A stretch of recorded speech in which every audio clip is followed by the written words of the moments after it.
Hey, this is Drake. Oh man, I didn't know we were live. I'm over here like stretched out like a cat. Yeah, that's Bone. This is part two of a. It was gonna be a Rush 3-fer, but it turned into a 4-fer. That might end up being a 5-fer. Who knows? So this is a Rush live from YYZ and the Neil Peart drum solo. This is from the year that they did the Show of Hands DVD. And this is Birmingham, 1988. I was at this show, the Atlanta version, and I own this DVD. This is incredible. Okay, well, you're building it up now. I've built it way up. So we're just going to start it. Here we go.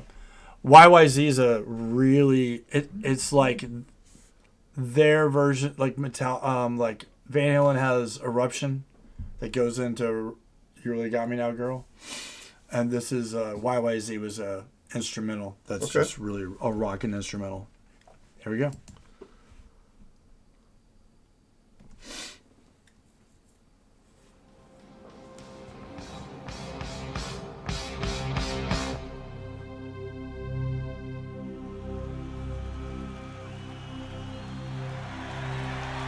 I hope we don't get flagged for this.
No lyrics.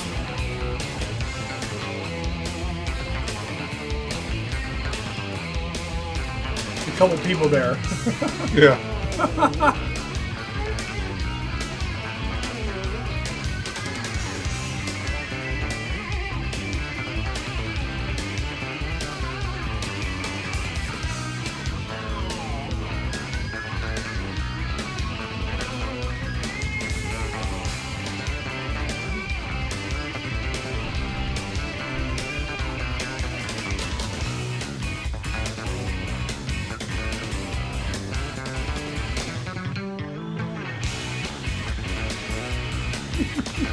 Hold on a second, pause there.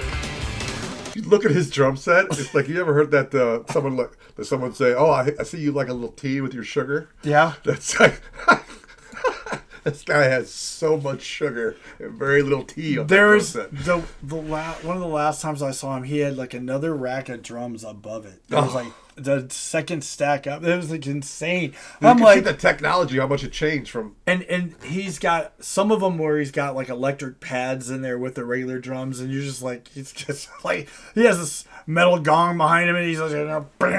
It's like just crazy. It's like a Mecha Godzilla with the freaking drum set, dude. But my thing is, like, I've had conversations with people who are like, well, this is my favorite drummer of all time. Like, you can have whoever you want. This is the guy right here. I don't care what you say. And it's different because you see people live, and like, I never saw Keith Moon live, so I know he's a phenomenal drummer. I never saw John Bonham live, so no idea. No. And the other drummer that I saw that was insane live, and it was a band that I got free tickets to. We had this conversation. It was Motley Crue, Tommy Lee. Yeah, he's all right. That drummer, but he would do all this insane. No, he did. Like, were you at the show where the drum set? I was at Girls, There was one Girls. where it was spinning, and then one where the whole thing was lifted up. No, that was Girls, Girls. I was perpendicular. Dude, it was crazy. It was like 2 or 3 every time you go to just to see what kind of insanity he was going to do. Did he have the spinning drum set one time? Or was that Tommy? I believe or that was Neil? Girls. He had a spinning drum set. Crazy stuff there. That was just very entertaining. Yeah. See, for me though, I mean, I love John Bonham. I really love Bill Ward. But I have to say my most preferred drummer just because he speaks to me. Because I don't want to take away from Neil Peart. I think that universally drummers, they all look to him and say he's the best. Right. So I'm not going to weigh in on what I think. But I think personally, for my taste, Stephen Perkins. Oh, Stephen Perkins. It's just the feel and I like Perkins. The funk, and the sounds that he uses. And I really love Bill Ward though. Who's Bill Ward? I'm kidding. Black Sabbath. I was going to pinch you.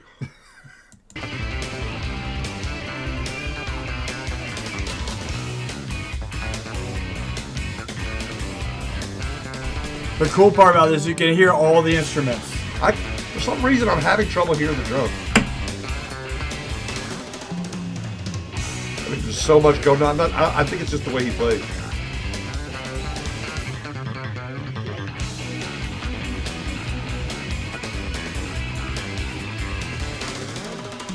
You can hear that?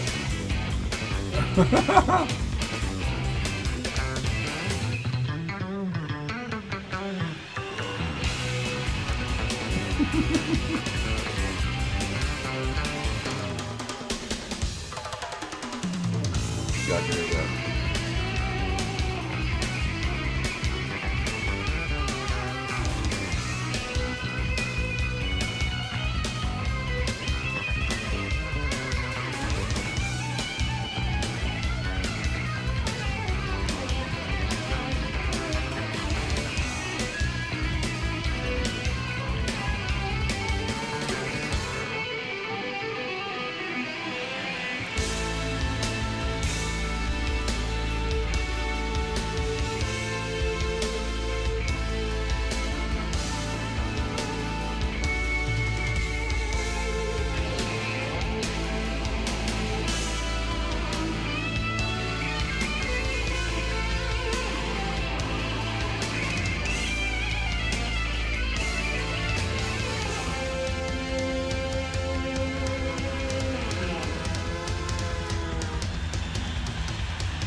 That's the end of the song now. That was the end of YYZ. This is a drum solo. Somebody's probably going to get mad at you if you don't play the drum solo. Sorry. I want to hear him play.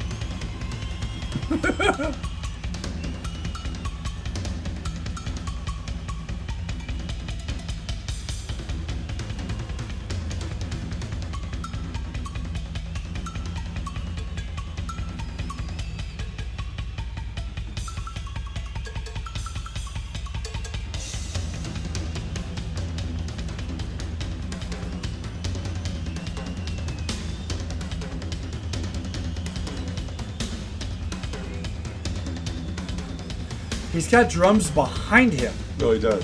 He's got a kick drum behind him. So his chair spins.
He's got the electric drums behind him.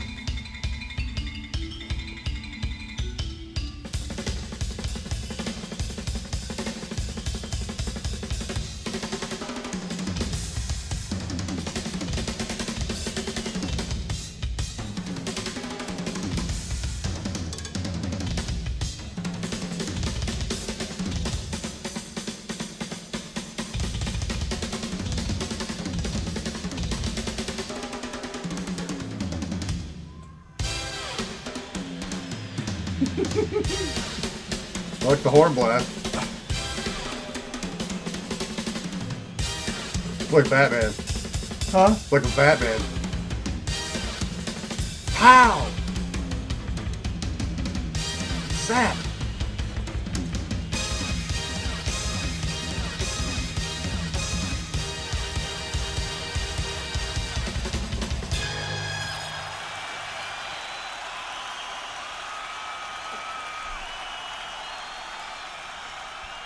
I'll tell you what, this is probably going to make somebody mad, but I respect the man's talent.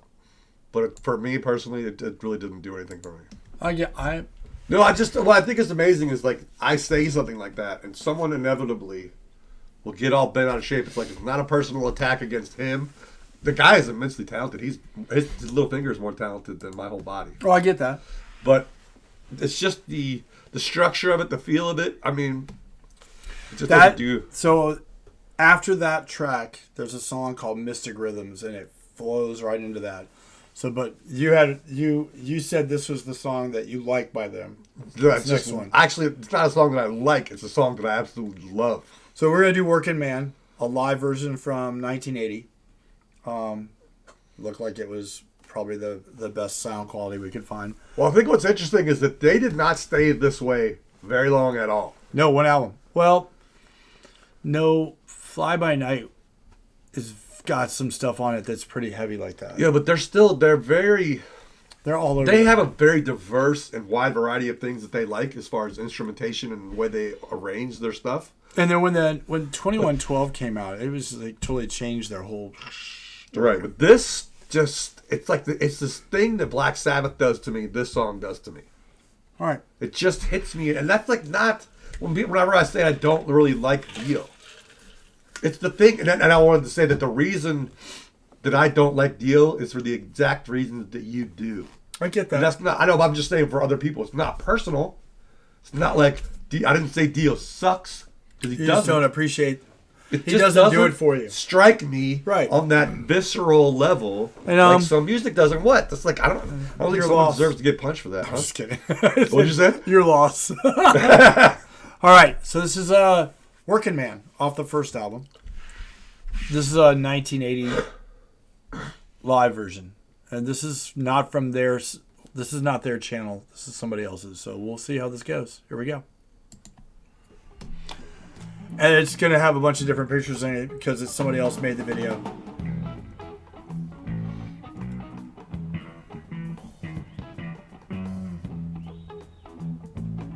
We'd like to do a song for you. This is called the Working Man, yeah.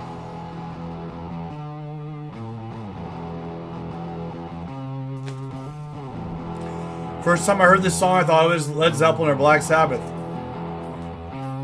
Look how skinny he is. When I get up at 7 years and I go to work at 9, I've got no time for living, yes.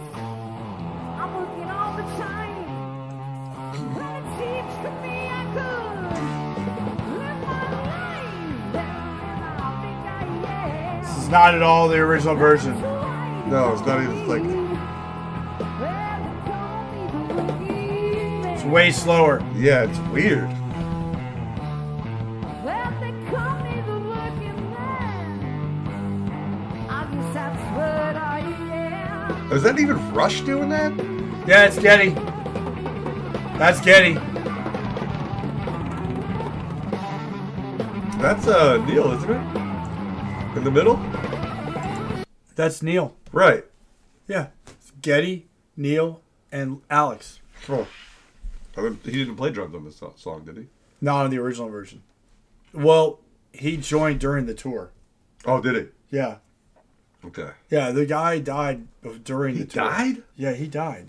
I did not know That's that. what they were saying. There was when we were looking at the other deal. Huh. The thing, I think he died or he quit and then he died. I think he I died. didn't remember. I did watch that documentary, but I don't remember that he died. Because I'm not a huge Rush fan, but I watch documentaries on most bands. Just even if I'm not a huge fan, I just love music. I love knowing about music, and I can respect somebody's talent without really being that. Original emotionally drummer by it. for the Canadian rock band Rush died in 2008 from complications. Oh no, so he didn't die on tour, but he died of a heart attack. But yeah, he was only in the band for he didn't even finish. I don't think he finished the first tour. I think he quit because he didn't want to do the whole touring thing and all that. Yeah, I can understand that. But this is I guess also you figure stuff on that first album, they don't play a lot of it, like Finding My Way and Working Man and a couple of the really great songs. There's not a lot of those songs that get played live by them after. Very I'm much. not really feeling this version. Well, we're going to finish it. All right, it bores me too. Maybe it'll turn it around. Go. It is slower than normal.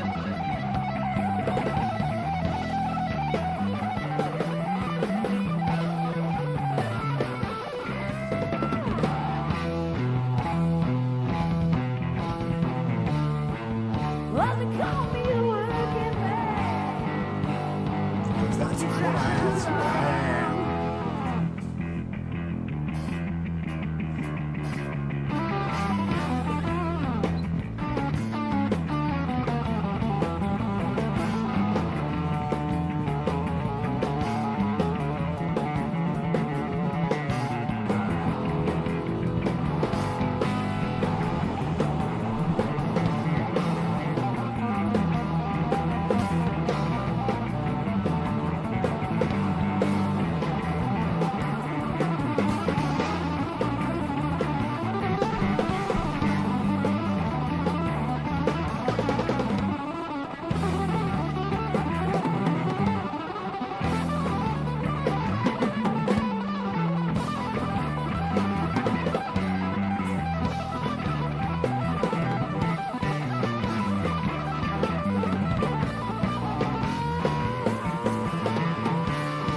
Wow.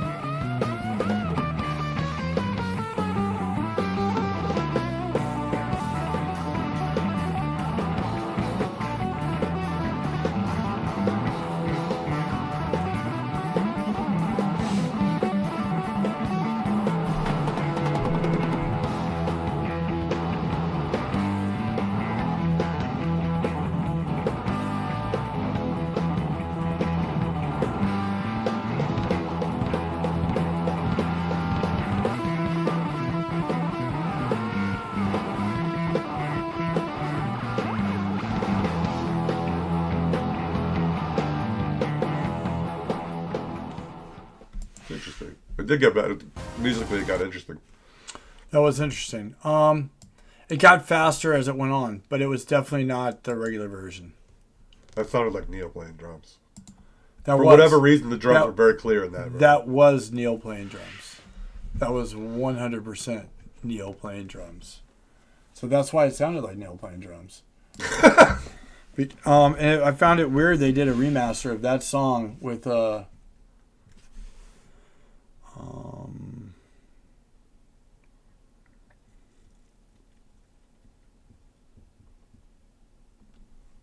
What are you doing, man? why is it all caps? You hit caps lock. I did.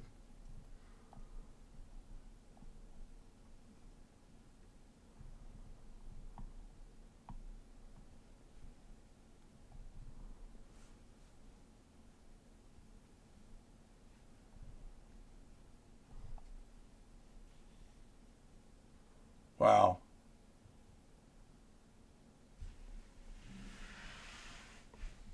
Do you know Subdivision or Cold Fire? I don't know. You don't know any of this stuff. That's the best part about it. I can't find them doing that song. So we'll do this. You got 3 seconds. I'm just going to hit enter on the keyboard.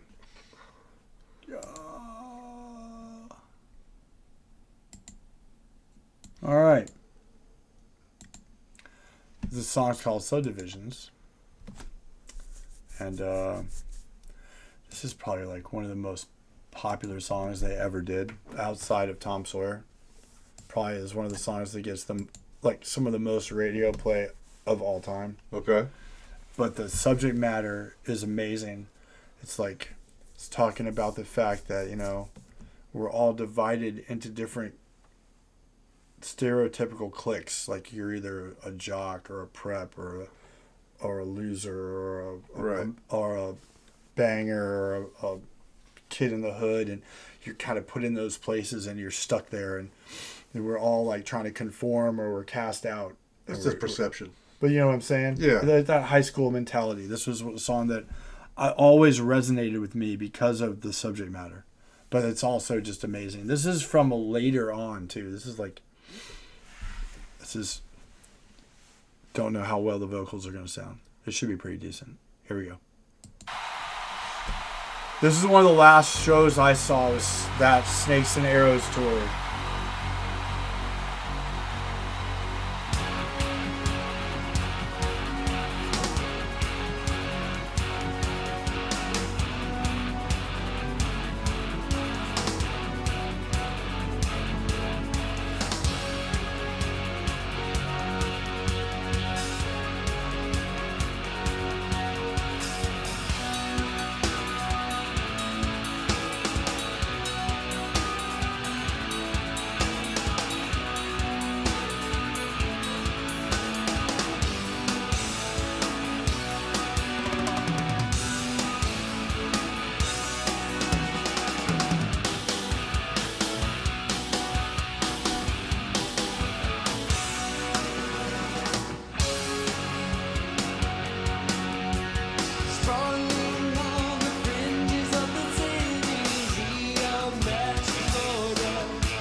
Can you hear Alex saying Subdivisions in the background? No. That's that Subdivisions. No, I'm not hearing it. Okay. All right, if I heard it, I didn't notice it.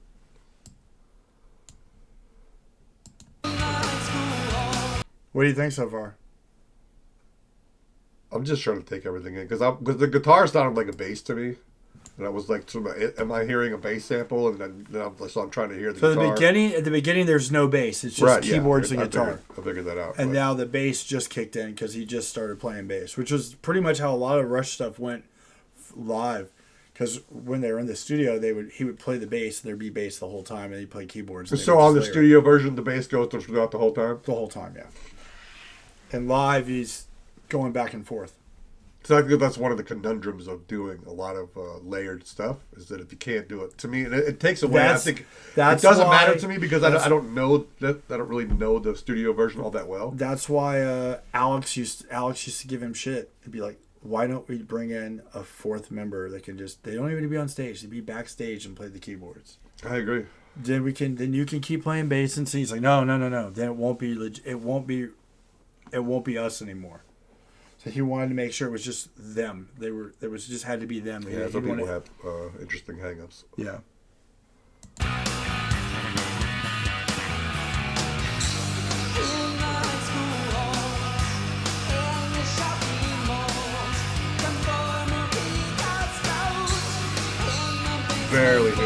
Barely audible.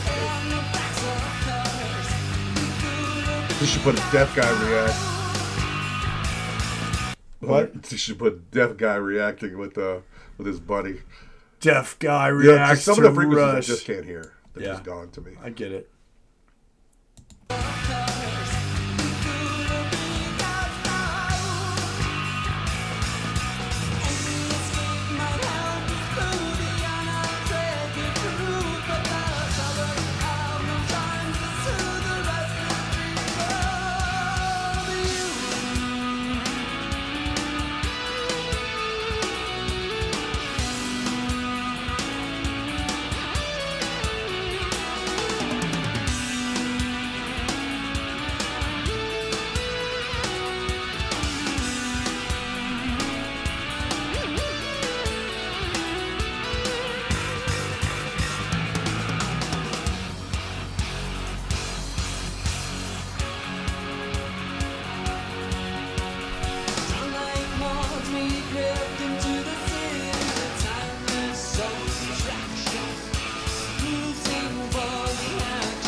That line goes, some will sell their dreams for small desires.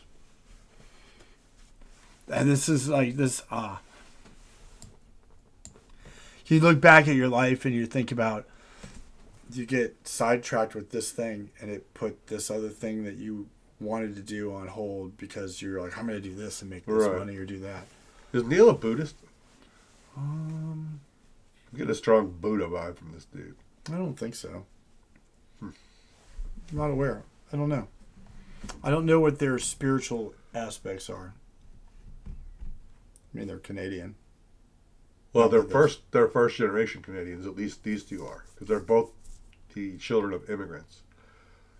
And I know that Getty's parents were Holocaust survivors. I don't remember. About Alex. He might as well. His parents might also have survived the Holocaust. Which is interesting because you think about, they come from two different countries. They go to another country, technically a third country, and then they start one of these amazing bands. Oh, and they were all in the same area. It's like they all met and they're like, hey, this is. I think a lot of immigrant communities, once they get started, that people come and they go to those areas. Same area. They have people that are established. And they were this in the late 60s. Yeah. Like 69, 68, something like that is when that first album, Rush, came out.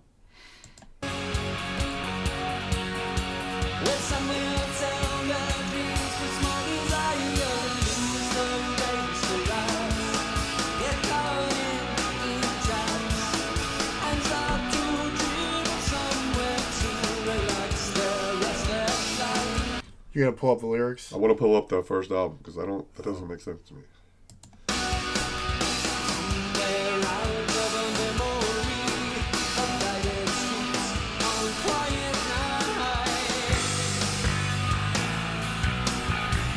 About 74. Oh, 74, all right. Yeah.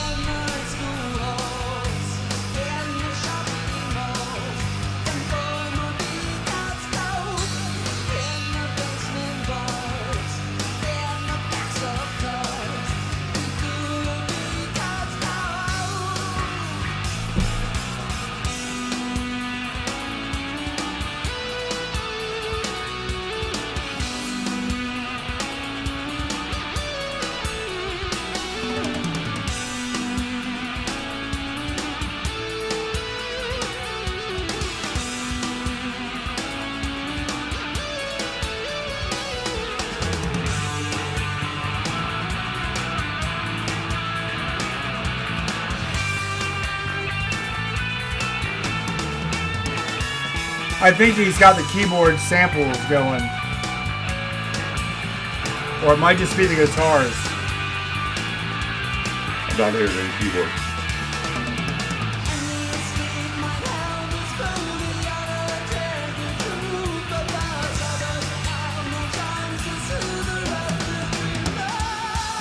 Back it up a bit. This part is badass. I think to me, What? this part is badass. When he stops and they start in, and then Alex starts playing guitar. To me, I think the keyboards take away from Rush. I understand I understand the desire to want to put it in there, but these guys are phenomenal musicians, all three of them. And you think about poor Alex being in a band with like retarded geniuses. You know what I'm saying? It's like, and he's like, you know what I'm saying?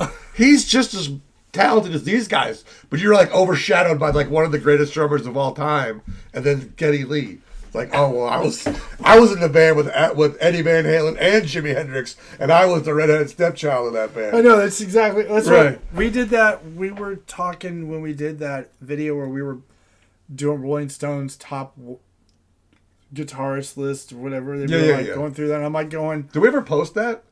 yeah, I posted it. I'm sure it did really well with Donna. But I'm like, Alex is like one of the most overlooked guitarists. Oh yeah, he is all time. Yeah. I watched somebody had a ranking. They had him in their top 10 of all time, and I was like, okay, I can't.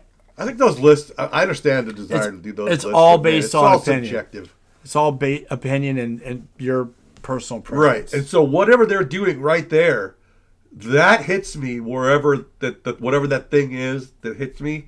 That did it for me. I was like, wow. Now I'm like my brain. That is right going, there, that one TED Talks that we watched, where that song at the end of the warning when they're little, and it just goes into the dun, dun, dun, dun, dun, dun, where the song survive, and it changes at the end, and it's just going crazy. That's what it reminds me. Yeah, I would like to see the warning do more like jam stuff where they're just making shit up. Because it's like if you remember the earlier in this.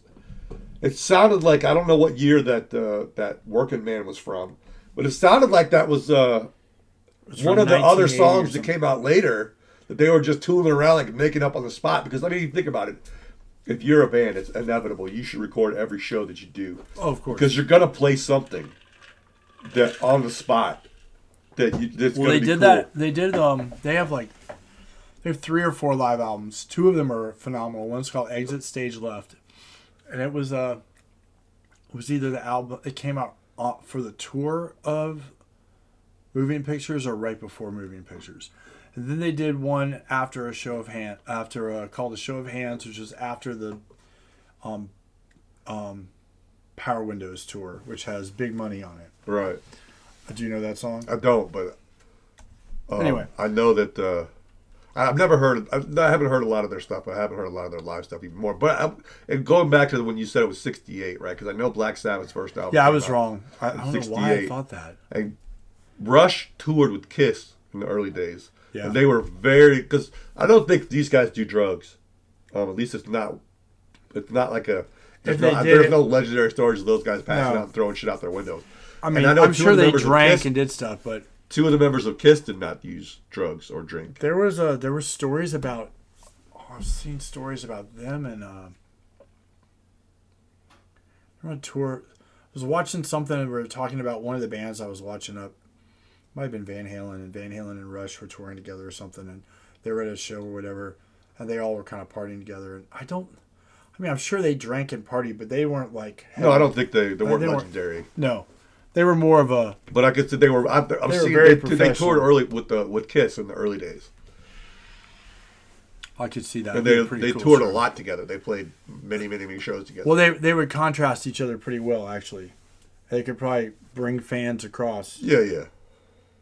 I would have liked to have seen Kiss expand more and play more improvisational stuff. Because I bet these guys, what they would do was get together and they would improvise some stuff, and then they would keep it like, let's. Because I can't imagine like writing something like this at home by yourself. Do you know what I mean? If whoever wrote this, if it was Geddy that started it, or if it was Alex, like it's genius, really. Oh yeah. Anyway, go back.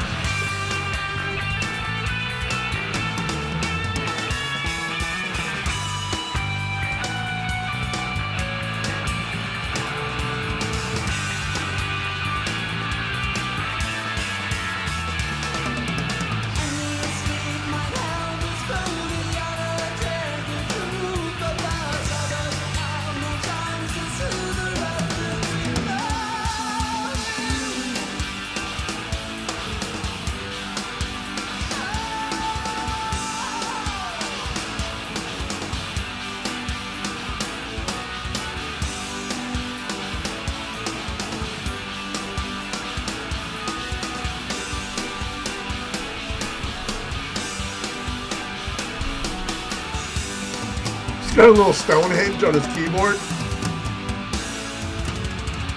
See it? Yeah.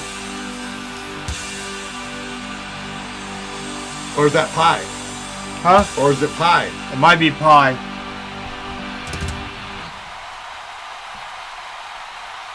Oh wow, there's like a whole bunch of stuff after that.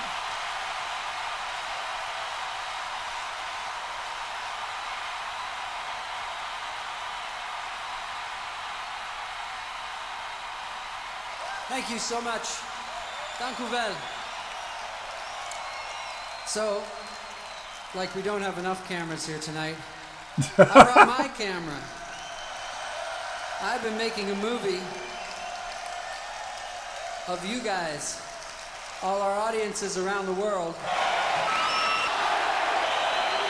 Well, that's what the rest of this is. That's cool. That is pretty cool.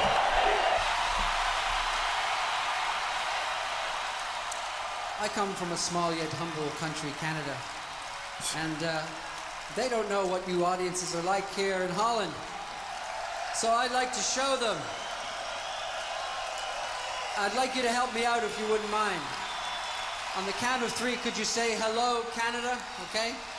Are you ready? 1, 2, 3.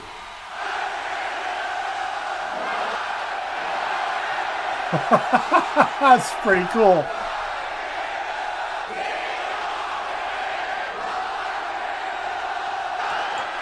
I didn't hear Canada. I don't know if I heard rock and roll or. That was crazy cool.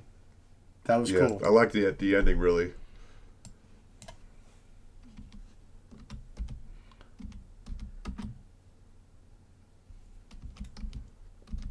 You're gonna do a 4th one? Yeah, why not? Well, remember you earlier were saying that it would take too long to upload? Yeah, I just turned myself into a liar. I almost. Do you want to do a music video and actually catch a regular version of a song instead of live?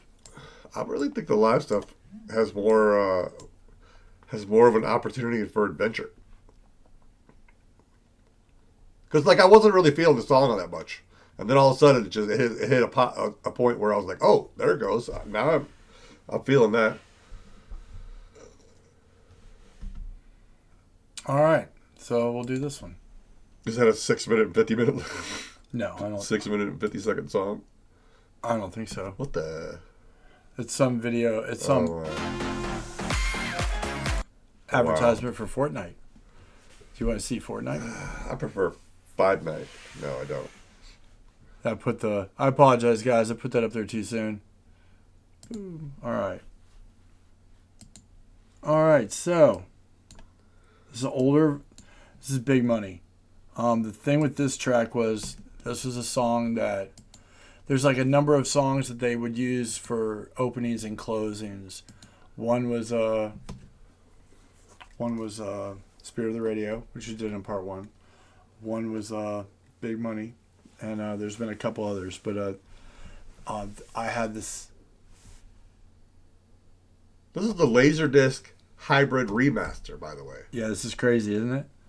From Birmingham. Yeah, there's such like a legendary community of people that are like huge Laserdisc people. There's not that many. Like they saved like the original Star Wars, the theatrical It was version a Laserdisc. was saved on Laserdisc because Yeah. George Lucas destroyed it or whatever. Or, I don't know, All right. whatever that goes. So this will be the final track on this. This is Big Money, and he's never heard this. You never heard this song, Oh, I right? don't think so. Wow. What album is it on? Power Windows. I'm sure I've heard it once, but I haven't. It's got It's locked away somewhere in the brain damage. it's got some cool stuff on it. Mystic Rhythms. There's a story I want to tell you, but I don't want to do it on camera. Okay, great. You'll understand why when I tell you the Okay, story. you made me tell my mugging story on camera. Oh, yeah. Well, All right, lay it on us. Let's go. I don't want to admit this on camera. Do it. I know you're gonna have to now. No. Here we go. Just gotta give the people what they want.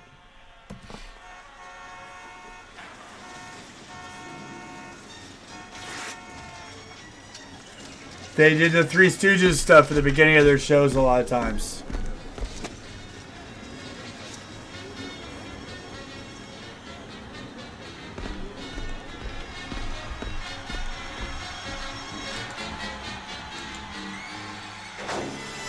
The 3 Blind Mice.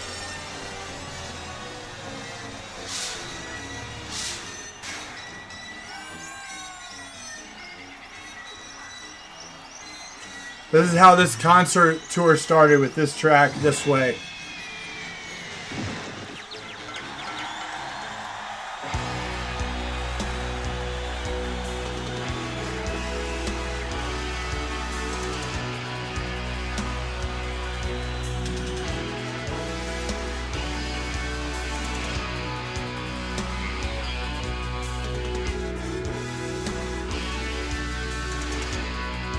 This is so 80s, it hurts, dude.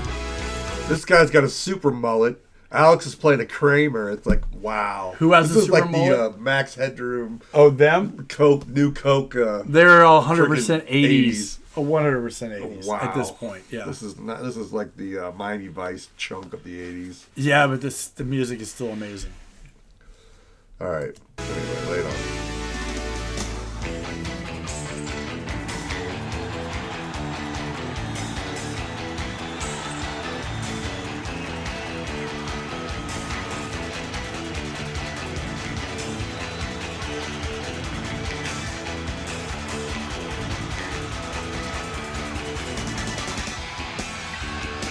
Big money goes around the world. Big money underground.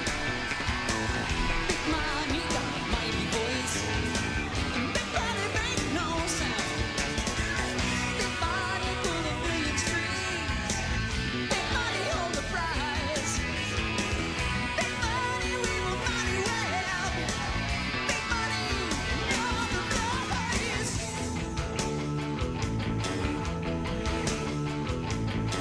Sometimes pushing people around, sometimes pulling up the rug, sometimes pushing all the buttons, sometimes pulling up the plug. It's the power of the glory, it's a war in paradise, a Cinderella story on a tumble of dice. Big money goes around the world, big money take a cruise. Big money, the mighty wave. Big money, little Bruce. Big money, make a million dreams. Big money, spin big deals. Big money, make a mighty hurt. Big money, spin big wheels. Sometimes building ivory towers, sometimes knocking castles down, sometimes building you a stairway, lock you underground. It's that old time religion, it's the kingdom they would rule. It's that fool on television, getting paid to play the fool.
It's the power of the glory, the war in paradise, a Cinderella story on a tumble of dice. Big money goes around the world. So what do you think so far? I find myself not even really hearing Neil. I'm just like, The drummer? do you want me to tell you what I honestly think? Yeah. This song, it's like, it seems to me like the bass is always bouncing around, and the Neil and then the guitar players are just like dreamy, like and then he's like, It's like, to me, it's just they're doing too much for my brain. It's So like, you would get rid of the keyboards. no, I would get rid of the keyboards, and it's like they're just all playing, except for Alex. They're all playing so fast. It's like, what is going on? It's like my brain can't process it. That's, I mean, they're like, that was like when we were watching. That's why I was trying to explain when we were watching The Warning, and they're just like jamming out, and they're heavier than you expect them to be. Oh yeah, And they're playing some intricate stuff. stuff that at their age level you would think they're years ahead of where they should be. And I'm like, the only band I can compare it to is these guys because they are such virtuosos. Yeah. And it's like, I just sit there and I'm like, watching Rush would make you not want to try to pick up an instrument and play. I think When you were it wouldn't affect me. I think it's like the reason why we have so many different bands out there is because people are at different levels and people like different things. Correct. I get that. Personally, it's like I do enjoy virtuosity to a certain extent, but it sits in a different area musically for me. That I would say that all of their virtuosity is lost on me because it doesn't hit me in that certain area, whatever that is that I can't quantify and put into words. So I appreciate it and I respect it. I'm gonna go find a couple tracks where less is more. That to me is like if that song, the Working Man song, it's got that virtuosity in it, but the less and not that version that we heard. So there's a song we'll do another time, next time. It doesn't seem to be like there's much of a groove for me. Let's finish this one up. All right, but I do appreciate it. I'm not saying that. I'm not I going to get say it. Rush sucks because No, I wouldn't think you would. no. Big money give and take. Big money done the power of good. Big money make me shine. Big money got a heavy hand. Big money take control. Big money got a mean street.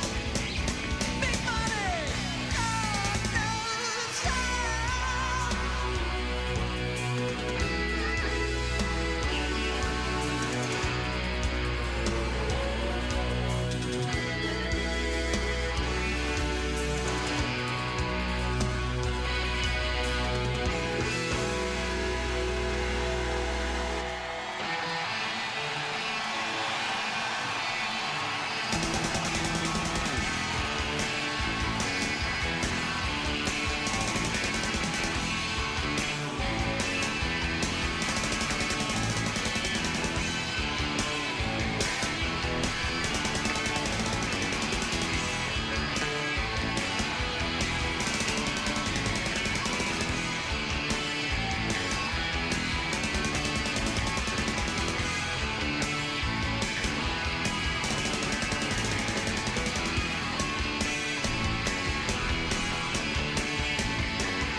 Hold on.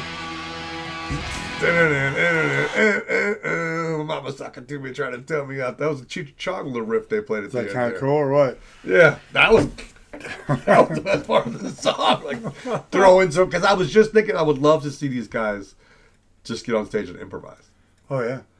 and they just threw that in, which it didn't seem like they knew they were going to do it, but still that was a welcome surprise. There you go. So yeah, there's about 4 or 5 tracks I have in mind that are less is more that I think you'll like.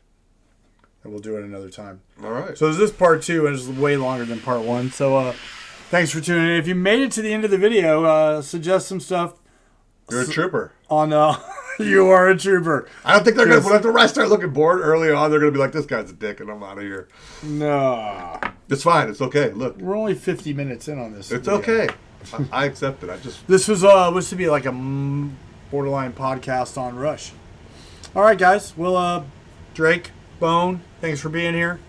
Sorry we've been I've had like a couple weeks between.